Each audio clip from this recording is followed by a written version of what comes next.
बर्बरीक दुनिया के सर्वश्रेष्ठ धनुर्धर थे। बर्बरीक के लिए 3 बाण ही काफी थे, जिसके बल पर वे कौरवों और पांडवों की पूरी सेना को समाप्त कर सकते थे।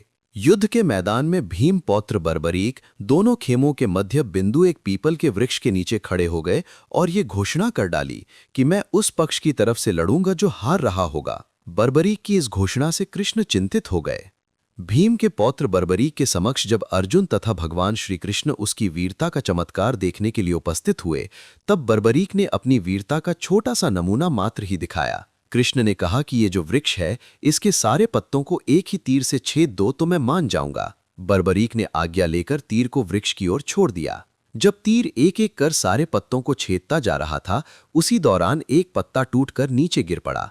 कृष्ण ने उस पत्ते पर यह सोचकर पैर रखकर उसे छुपा लिया कि यह छेद होने से बच जाएगा, लेकिन सभी पत्तों को छेदता हुआ वो तीर कृष्ण के पैरों के पास आकर रुक गया। तब बर्बरीक ने कहा कि प्रभु, आपके पैर के नीचे एक पत्ता दबा है, कृपया पैर हटा लीजिए, क्योंकि मैंने तीर को सिर्फ पत्तों को छेदने की आज्ञा दे रखी है, आपके पैर को छेदने की नहीं। उसके इस चमत्कार को देखकर कृष्ण चिंतित हो गए। भगवान श्री कृष्ण ये बात जानते थे कि बर्बरीक प्रतिज्ञावश हारने वाले का साथ देगा। यदि कौरव हारते हुए नजर आए तो फिर पांडवों के लिए संकट खड़ा हो जाएगा, और यदि जब पांडव बर्बरीक के सामने हारते नजर आए तो फिर वो पांडवों का साथ देगा। इस तरह वो दोनों ओर की सेना को एक ही तीर से खत्म कर देगा। तब भगवान श्री कृष्ण ब्राह्मण का भेष बनाकर सुबह बर्बरीक के शिविर के द्वार पर पहुंच गए और दान मांगने लगे। बर्बरीक ने कहा, मांगो ब्राह्मण, क्या चाहिए? ब्राह्मण रूपी कृष्ण ने कहा कि तुम दे न सकोगे, लेकिन बर्बरीक कृष्ण के जाल में फंस गए और कृष्ण ने उससे उसका शीश मांग लिया।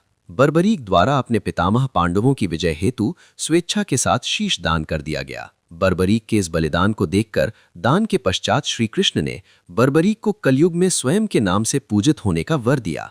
आज बर्बरीक को खाटू श्याम के नाम से पूजा जाता है। जहां कृष्ण ने उसका शीश रखा था, उस स्थान का नाम खाटू है। अनजाने रहस्य नंबर 1, खाटू श्याम अर्थात मां सैव्यम पराजितः, अर्थात जो हारे हुए और निराश लोगों को संबल प्रदान करता है। नंबर 2, खाटू श्याम बाबा दुनिया के सर्वश्रेष्ठ धनुर्धर हैं, उनसे बड़े सिर्फ श्री राम ही माने गए हैं। नंबर 3, खाटू श्याम जी का जन्मोत्सव हर साल कार्तिक शुक्ल पक्ष की देव उठनी एकादशी को बड़ी धूमधाम से मनाया जाता है।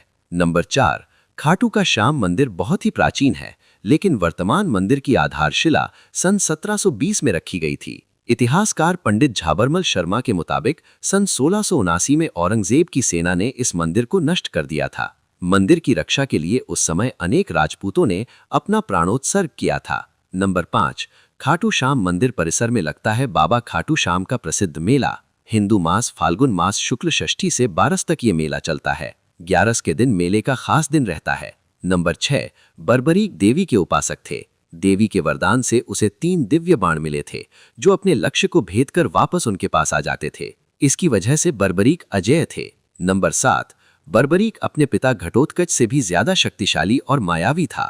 नंबर 8, कहते हैं कि जब बर्बरीक से श्री कृष्ण ने शीश मांगा तो बर्बरीक ने रात भर भजन किया और फाल्गुन शुक्ल द्वादशी को स्नान करके पूजा की और अपने हाथ से अपना शीश काटकर श्री कृष्ण को दान कर दिया। नंबर 9, शीश दान से पहले बर्बरीक ने महाभारत का युद्ध देखने की इच्छा जताई। तब श्री कृष्ण ने उनके शीश को एक ऊंचे स्थान पर स्थापित करके उन्हें अवलोकन की दृष्टि प्रदान की। नंबर 10, युद्ध समाप्ति के बाद जब पांडव विजय श्री का श्रेय देने के लिए वाद विवाद कर रहे थे, तब श्री कृष्ण ने कहा कि इसका निर्णय तो बर्बरीक का शीश ही कर सकता है। तब बर्बरीक ने कहा कि युद्ध में दोनों ओर श्री कृष्ण का ही सुदर्शन चल रहा था और द्रौपदी महाकाली बन रक्तपान कर रही थीं।